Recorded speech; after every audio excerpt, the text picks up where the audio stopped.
जय महाराष्ट्र.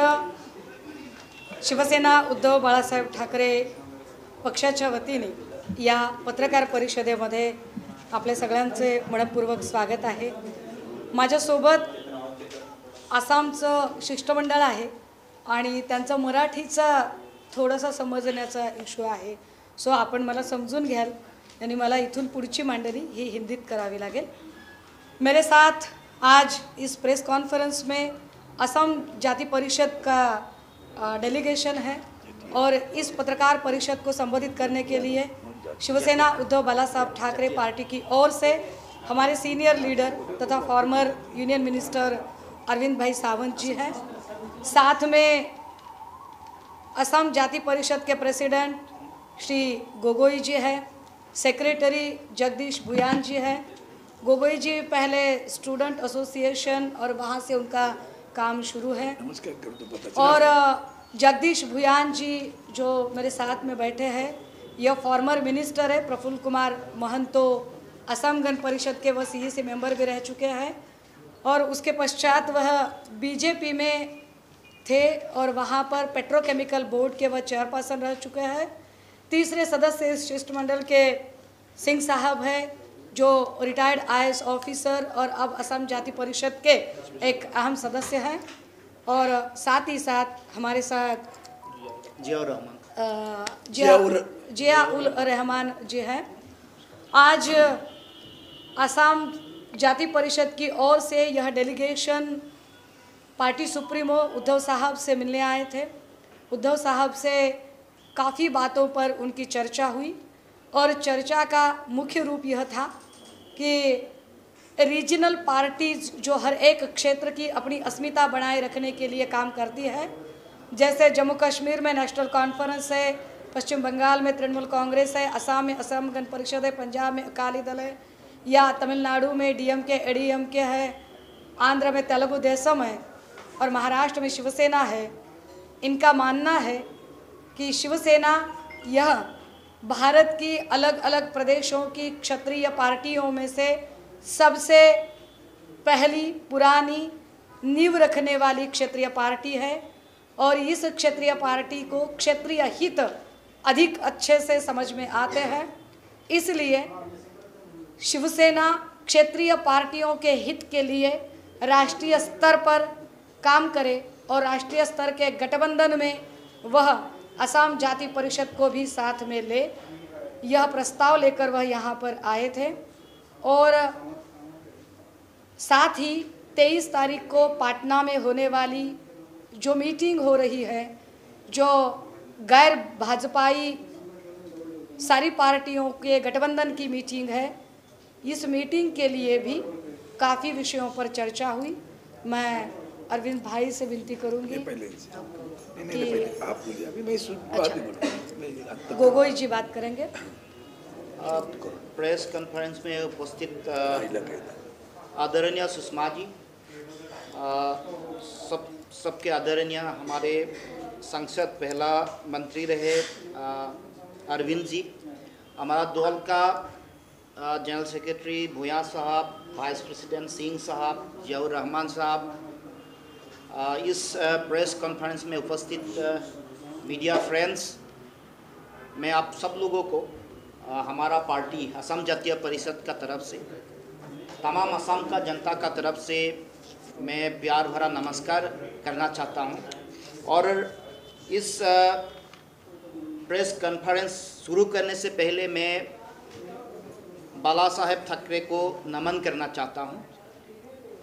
और हम जैसे आप लोग यहाँ जय महाराष्ट्र बोलते हैं, हम लोग जय अहोम बोलते हैं. इसीलिए हम जो रीजनल जो सेंटीमेंट है, रीजनल जो इशू है, इस इशू को लेके रीजनलिज्म को एस्टैब्लिश करने के लिए जो भारत का संविधान का एक कैरेक्टरिस्टिक्स ही है, क्योंकि संविधान में यूनियन ऑफ स्टेट्स का बारे में बताया है. इसीलिए संविधान में जो संविधान का जो प्रावधान है उसमें रीजनलिज्म को रिकॉग्नाइज भी करता है, एनकरेज भी करता है. और हम असम जातीय परिषद एक नया पार्टी है. जब ये बीजेपी सरकार ने सारा इंडिया में, सारा भारत में का लागू कर दिया,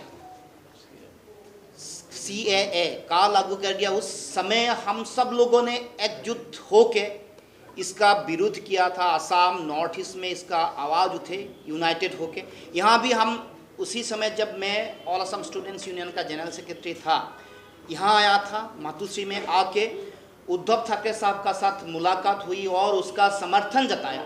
उनको बोला कि ये जो साजिश रचा है, इसमें उन्होंने उसका एक कम्युनल एजेंडा है, उसका क्योंकि हम असम का लोगों ने ऑलरेडी अप टू 71 हम लोगों ने घुसपैठी का लोड लिया है। The people of Assam we have already accepted the load of illegal foreigner up to 71 to 25th of March. After that we can not accept the load of illegal foreigner. ये clear था। वो बोला था कि another 43 years का जो illegal immigrant है, जो क्योंकि असम बॉर्डरिंग स्टेट है बांग्लादेश से, हमारा बॉर्डर है बांग्लादेश, नेपाल, भूटान, म्यांमार, सब देश का साथ हमारा बॉर्डर है। इसीलिए घुसपैठ वहाँ से होता है। और अभी घुसपैठ का जो इशू है, ये असम का सबसे बड़ा मुद्दा है। आप सब लोग जानते होंगे कि असम में एक बड़ा मूवमेंट हुआ था, असम मूवमेंट, जहाँ आज मोर देन 850 लोगों ने अपना जीवन देश के लिए, असम के लिए खो दिया, भारत के लिए खो दिया। बलिदान हो गया 855। इसीलिए उस समय में जब असम मूवमेंट ख़त्म हुआ, तब एक एकॉर्ड साइन हुआ, जिसको असम एकॉर्ड बोलते हैं। उसका बाद असम में एक क्षेत्रीय पार्टी, असम गण परिषद फॉर्म हुआ। जब असम गण परिषद फॉर्म हुआ, उसका बाद 85 में सरकार हुआ, 95 में भी, उसका 96 में भी सरकार हुआ। बाद में जब बीजेपी का सरकार जब आया 2014 में, उसी समय असम गण परिषद ये अलायंस में बीजेपी का साथ जुड़ गए और अपना एजेंडा जब खो गया, उसका बाद बीजेपी ने जो एजीपी को ख़त्म करने के लिए उन्होंने साजिश रचा। अभी असम गण परिषद जो है वो अभी बीजेपी का बी टीम है। इसीलिए हम लोगों ने जब का लागू हो गया, का लागू होने का बाद सब लोगों ने डिसीजन लिया कि एक नया पॉलिटिकल पार्टी बनाना है।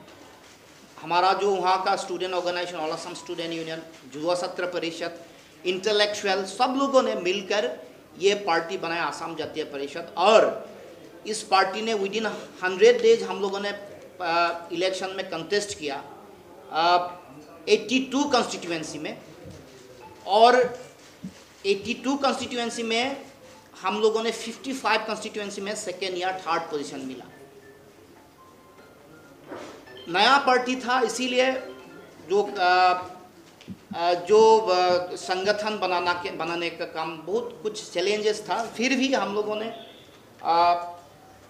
ने उस जो इलेक्शन में लड़ा और एक मैसेज दिया कि रीजनलिज्म अभी भी लोगों का बीच में है, आसामीज लोगों का बीच में है। और आज यहाँ हम लोगों ने आदरणीय उद्धव ठाकरे साहब को मिलने आए हैं, क्योंकि हम लोग जानते हैं कि उद्धव ठाकरे साहब का जो दल शिवसेना भारत का सबसे पुराना, सबसे स्वाभिमानी एक क्षेत्रीय पार्टी है। जब देखा बीजेपी सरकार ने एंटी पीपुल, अनडेमोक्रेटिक एक्टिविटी करना शुरू किया, रीजनल जो फोर्सेस है उनको ख़त्म करने का जो साजिश रचा, उसी समय स्वाभिमान से उन्होंने उनका साथ छोड़ दिया। पहले से बीजेपी का पहला साथी था शिवसेना, लेकिन देश का, गणतंत्र का जब संकट का घड़ी देखा, जब उन्होंने साजिश रचा बीजेपी ने, तभी उद्धव ठाकरे साहब ने उन्होंने एक डिसीजन लिए, एक एग्जाम्पल सेट किया। हमारा मांग है कि ये जो स्पिरिट है, ये स्पिरिट हर रीजनल पार्टी का, इंडिया का हर रीजनल पार्टी का होना चाहिए। और हम अभी साहब के साथ इस बात का विचार विमर्श हुआ और बोला कि आप लोगों ने जो इनिशिएटिव लिया है एंटी बीजेपी एक अलायंस बनाने के लिए, 1-to-1 फाइट के लिए सारा इंडिया में, इसको हम लोग इसका सपोर्ट में है। और उसका बाद भी जो रीजनल फोर्सेस है उनको बढ़ावा देने के लिए आप लोग कुछ एक बड़ा भाई के हिसाब से शिवसेना ने कुछ सब लोगों को एक साथ ही लेके चलना पड़ेगा। और हम लोग भी वो जो देश में क्षेत्रवादी चिंता और जो रीजनल एस्पिरेशन है, इसको हम लोग आगे ले जाने के लिए हम शिवसेना का हम लोग मदद चाहते हैं और हम लोग एक ही साथ रहेंगे। और नॉर्थ ईस्ट, तमाम नॉर्थ ईस्ट वालों का जितना रीजनल पॉलिटिकल पार्टी है, सब लोग हम लोग मिल के ये जो जर्नी है, इस जर्नी में हम लोग सब रहेंगे। मैं थोड़ा सा 1 मिनट में थोड़ा समराइज करूँगी। जैसे कि गोगोई जी ने कहा कि रीजनल पार्टी को ख़त्म करने की साजिश बीजेपी की ओर से हो रही है और इसके लिए बीजेपी के अगेंस्ट हर एक रीजनल पार्टी खड़ी होकर लड़ना चाहती है। और उनके लिए नेशनल सिनेरियो में सबसे ट्रस्टवर्दी फेस आज की तारीख में शिवसेना पार्टी सुप्रीमो उद्धव साहब का लगता है और यही विश्वास लेकर वह हमारे साथ आए हैं और हम उनका स्वागत भी करते हैं।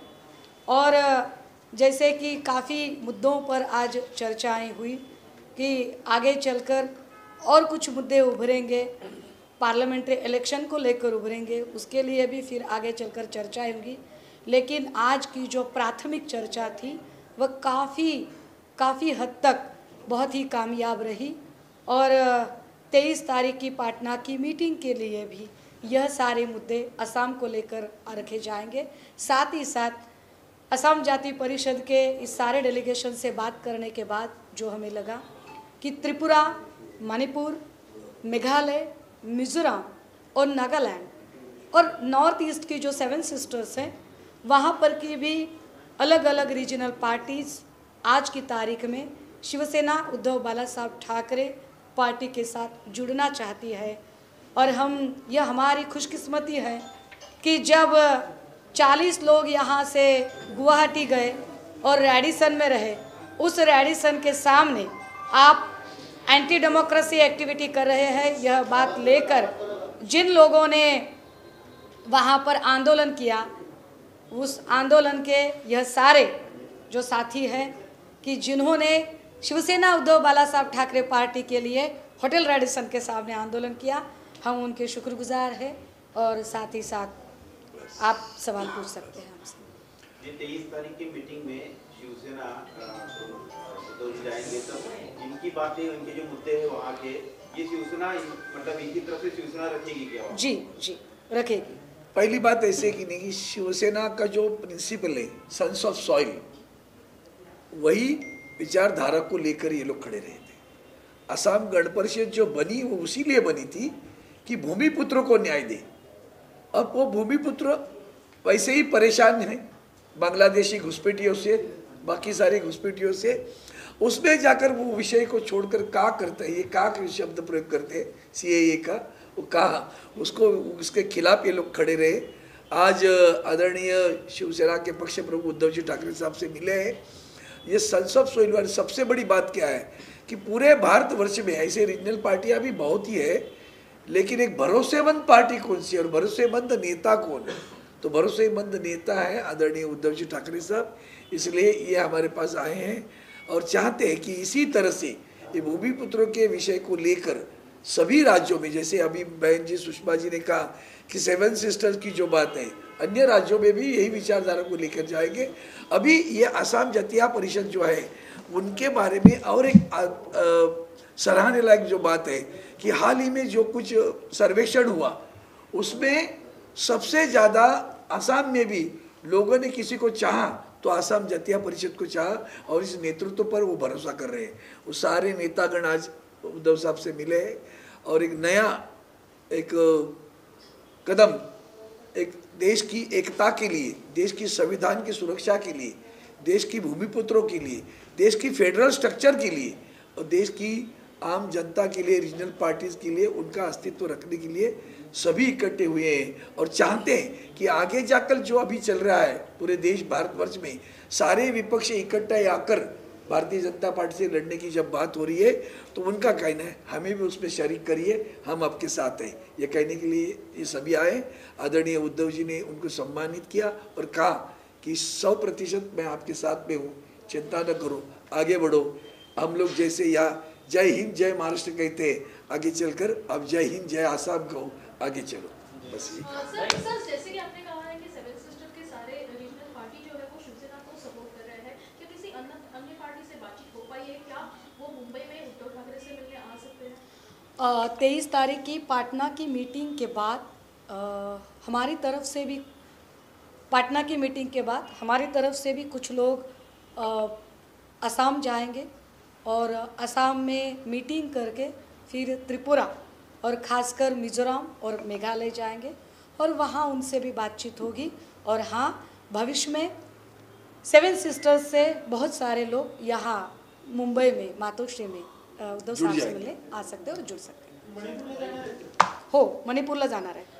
मणिपुर अभी जरा अशांत है, जाएंगे क्यों नहीं जाएंगे? मणिपुर में अभी पोस्टर लगे हैं। आप आज उद्धव ठाकरे से मिलने के लिए आए थे, उद्धव ठाकरे को न्योता दिया है, आसाम में आए और हाँ,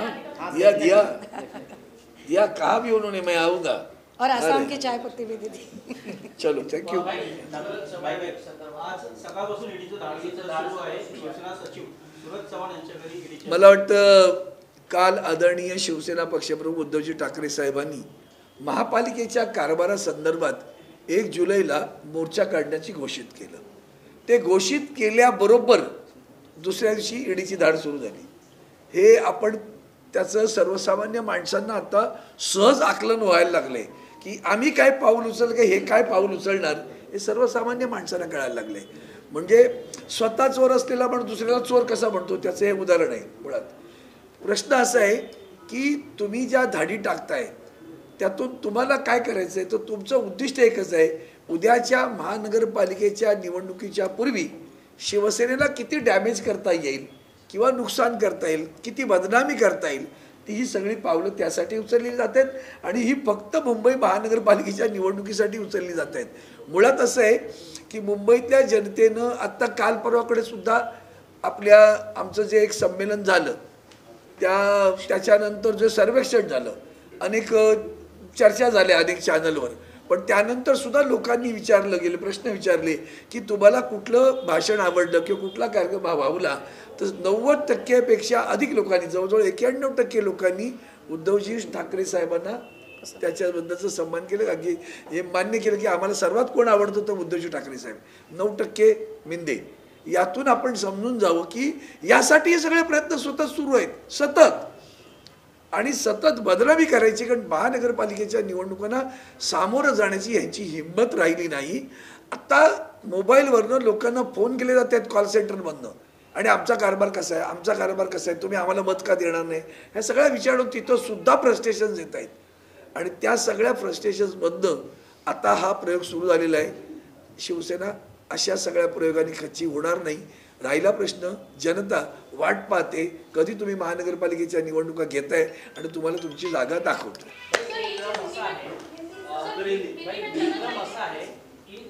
एसआयटीची चौकशी झाली, त्यानंतर वर्धापन दिनाच्या दिवशी मुख्यमंत्र्यांनी ठाकरेंना उपस्थित राहण्याचे आदेश दिले। त्यानंतर तिसऱ्या दिवशी उद्धव ठाकरे म्हणाले की 1 जुलैला आम्ही मोर्चा काढू आणि आज ईडीचं धाड। मला हा क्रम परफेक्ट तुम्ही सांगितलं, तो क्रम तसाच आहे, अगदी तसाच आहे। मग मला सांगा ना, पुणे महानगरपालिकेची चौकशी का नाही? पिंपरी चिंचवड महानगरपालिकेत तर कुत्र्यांचं निर्बीजीकरण करण्यासाठी कोट्यवधी खर्च आला, असं भ्रष्टाचार आहे। मग पिंपरी चिंचवडची चौकशी का नाही? नाशिक महानगरपालिकेची का नाही? नागपूर महानगरपालिकेची का नाही? मुंबईचीच का? कोणाकोणाचा डोळा आहे माहिती आहे ना तुम्हाला? त्याच्यामुळे सगळ्यांना हे समजतंय।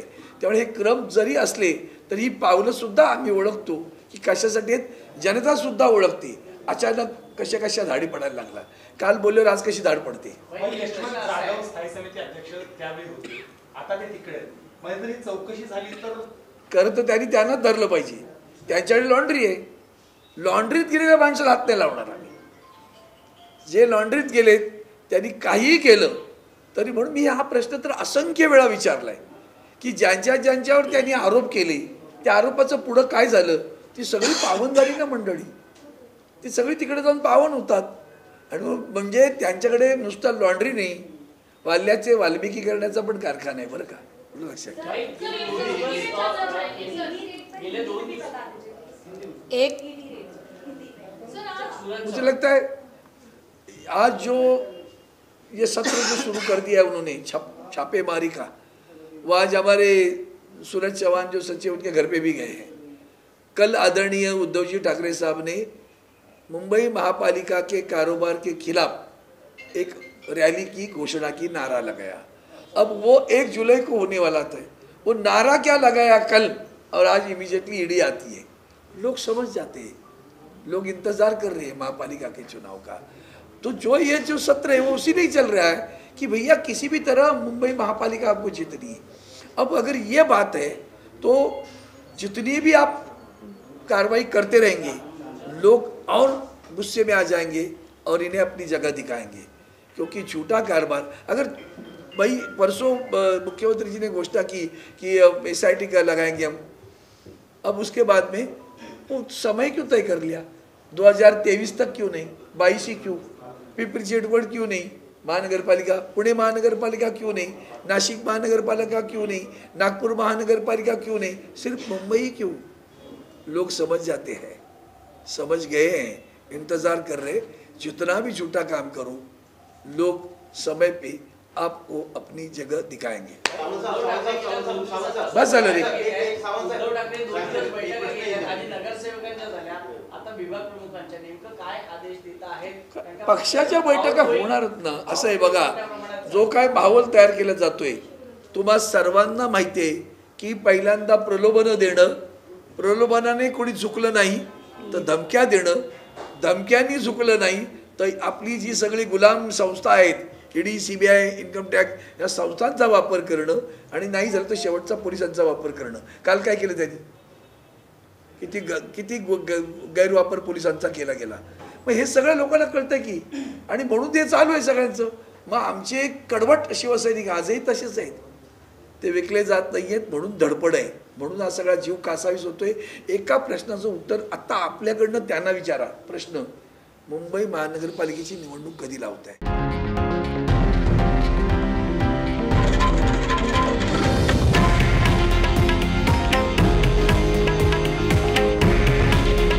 हे आहे देशातील नंबर 1 न्यूज नेटवर्क आणि आपण पाहत आहात TV9 मराठी। काळजी तुमची, हित महाराष्ट्राचं।